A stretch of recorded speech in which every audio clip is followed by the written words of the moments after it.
मैंने पहले भी ऑफर दिया, मैं आदरणीय आजम खान साहब से कहता हूं कि रामपुर से भी ऑफर देके जा रहा हूं मैं, लाओ अपने 100 विधायक, हम 100 विधायक आपके साथ तैयार है, सरकार बना लो और मुख्यमंत्री बन जाओ।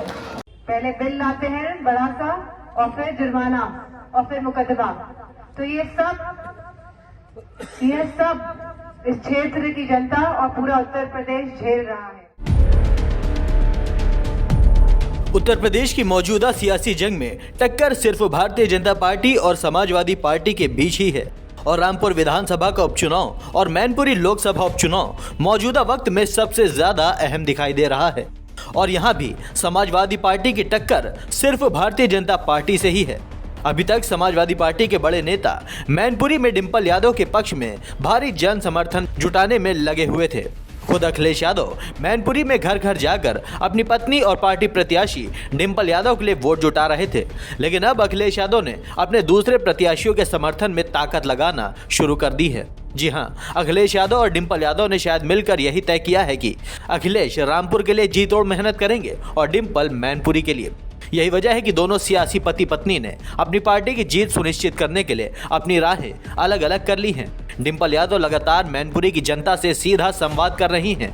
वो लगातार लोगों से मिल रही हैं और समाजवादी पार्टी के पक्ष में जीत डालने के लिए जनता से अपील कर रही हैं। आज किशनी में अपनी जनसभा में उन्होंने जनता से क्या कुछ कहा, चलिए आपको सुनाते हैं।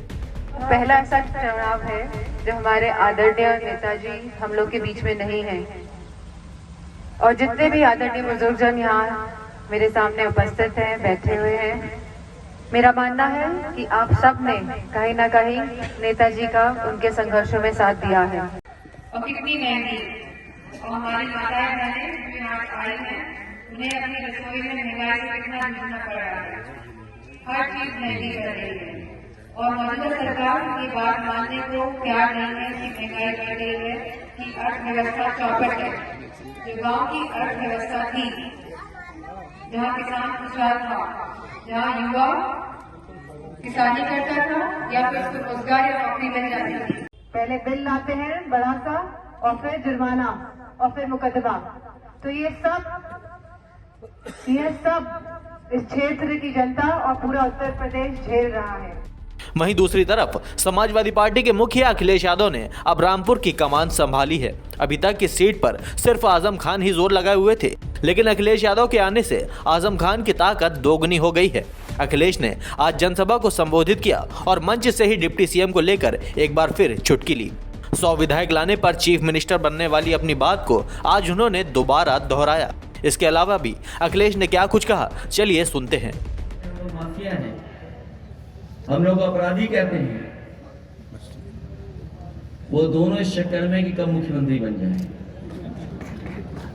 मैंने पहले भी ऑफर दिया, मैं आदरणीय आजम खान साहब से कहता हूं कि रामपुर से भी ऑफर देके जा रहा हूं मैं, लाओ अपने 100 विधायक, हम 100 विधायक आपके साथ तैयार है, सरकार बना लो और मुख्यमंत्री बन जाओ। क्या डिप्टी सीएम बने घूम रहे हो? डिप्टी सीएम ने क्या रखा है बताओ? जो अपने विभाग के एक सीएमओ डॉक्टर का ट्रांसफर न कर पाए, वो डिप्टी सीएम है। एक दूसरे डिप्टी सीएम है, उनका विभाग बदल दिया और जिस विभाग में वो मंत्री बने उस विभाग का बजट ही नहीं है।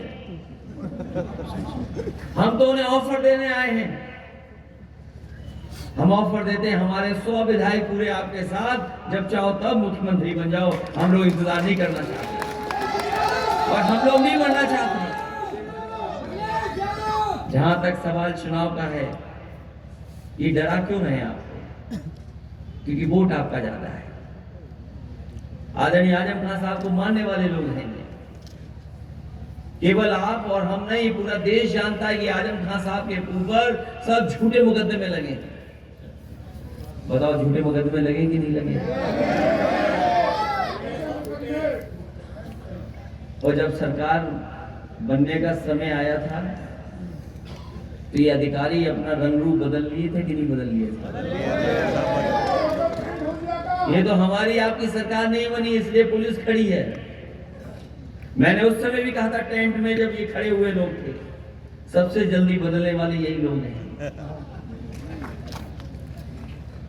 और हमने वो समय देखा है बदलते हुए। समय से बड़ा बलवान कोई नहीं है। ये जो लोग अन्याय कर रहे हैं, मैं उन्हें कहना चाहता हूं, जो सत्ता में मुख्यमंत्री हैं, उनकी फाइल मेरे सामने आई थी और फाइल में कहा गया था कि इनके ऊपर केस रजिस्टर हो, कार्रवाई हो। हम लोग समाजवादी लोग हैं, कभी नफरत और एक दूसरे को परेशान करने वाली राजनीति नहीं करते। हम लोगों ने फाइल वापस कर दी थी, और ये बात अगर गलत है अधिकारियों से पूछ ले सरकार के लोग।